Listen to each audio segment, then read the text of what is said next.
At this time, the Bertie County Sheriff's Office would like to share additional information regarding today's events. I am relieved to report that the situation concluded safely around 2 o'clock p.m. today with minimum injuries. Okay. Again, I am relieved to report that the situation concluded safely around 2 o'clock p.m. With minimal injuries. Okay. Now that the incident has concluded, the investigation into what occurred and how it happened is just beginning.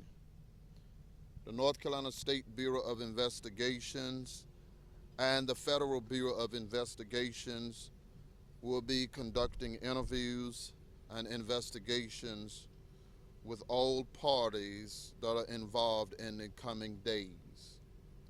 I would say that this investigation could go on for several days.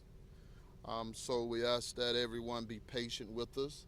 And as the investigation go on, we will continue to provide updates to our community with the incidents that have occurred here at the Bertie-Martin Regional Jail.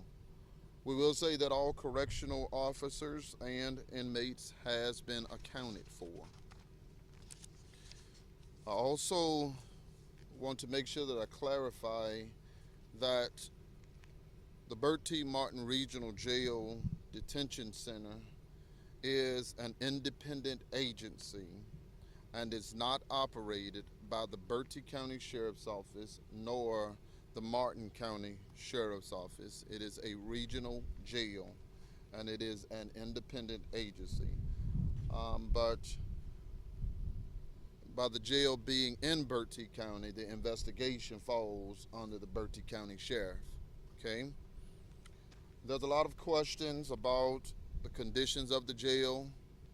There are a lot of questions about staffing at the jail. And those are things that I do not have because I'm not over the jail.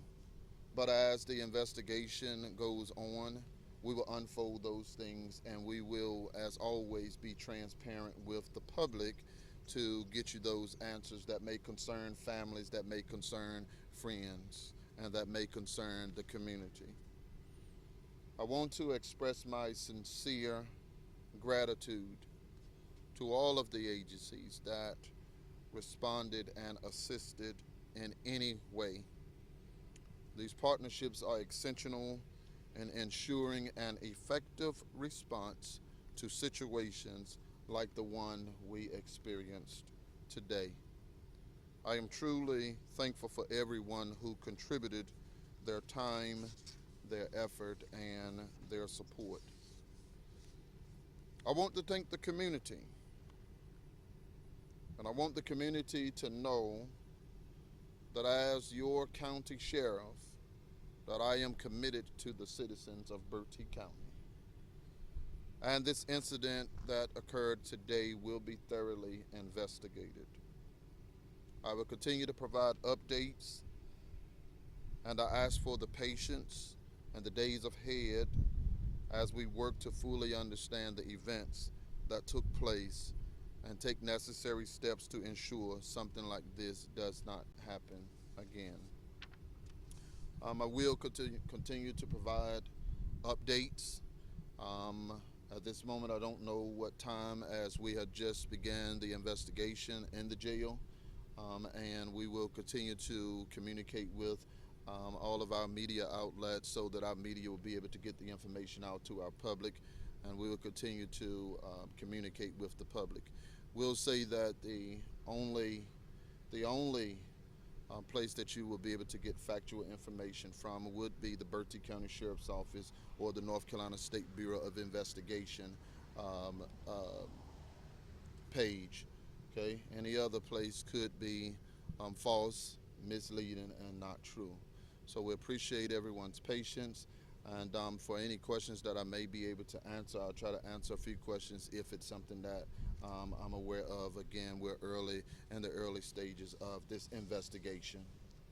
Sheriff, if the detention center is a regional collaborative effort, independent, and you're investigating it, but you're not in charge of it, who technically oversees that and all the staffing? Yes, sir. By it being a regional jail, this is a case where it's Bertie-Martin, and you have people that are appointed by the Board of Commissioners from Bertie and Martin, and they are called the jail board. And then the jail board hires or appoints a director, and the director is the one that oversees the jail board and answers directly to the jail board and not to the county sheriff of Bertie nor Martin.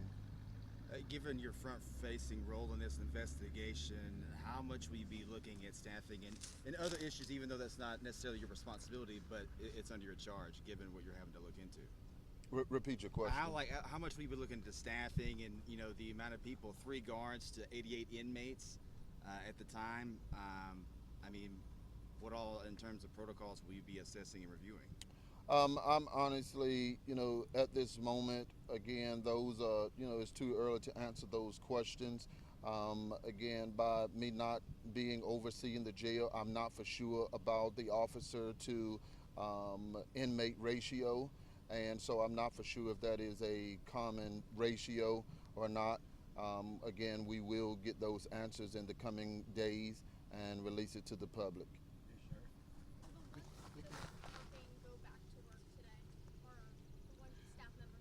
They are assisting at other facilities. So they are still working? Yes. Sheriff, we can see the building sustained some damage in the Sally Port door. Is there additional damage inside the building? Can you tell us anything about that? Yes, there is additional damage inside of the building. We had to send SWAT teams inside of the facility, and so there is damage inside of the facility.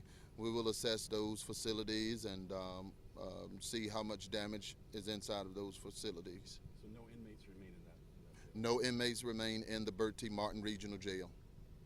Where were the inmates transported to? They have been transported to a secure facility at this moment. How were you first alerted to what was going on? I received a call this morning, somewhere around 5-ish, 5:30 area, and to let me know what was going on. And at the time, our deputies had already arrived on scene. And again, I think, as we stated this morning, they were not able to get inside of the facility because it was locked. And so the rest of them set perimeter until we can get other resources here. But I can promise you this, it's not a call that you will want to receive at 5 o'clock in the morning. Can you tell us a little bit about the injuries? Were any inmates injured? I have not directly seen or talked to the inmates. I have spoken with the correctional officers. They are okay, and they are receiving treatment. I know you're not in charge of this facility, but do you know what level offenders, what sort of crimes are there?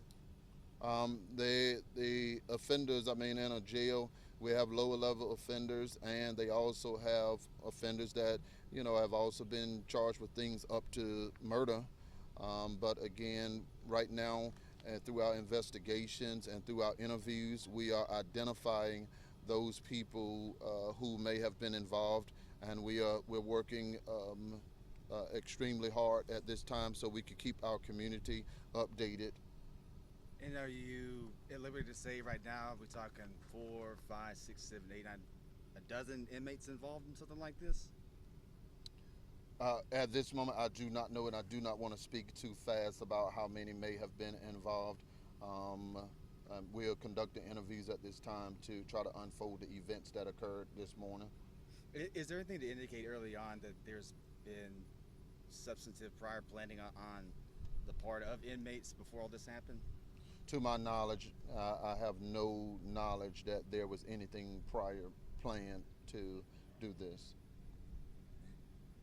Okay.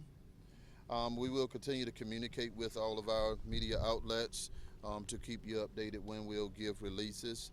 And again, the North Carolina State Bureau of Investigations, PIO, is doing most of our communication. If you would direct all of your communications directly to the SBI, and then they will contact me. Thank you. Thank you, sir. Thank you very much. Welcome. Thank you, Sheriff. Can I? Got it.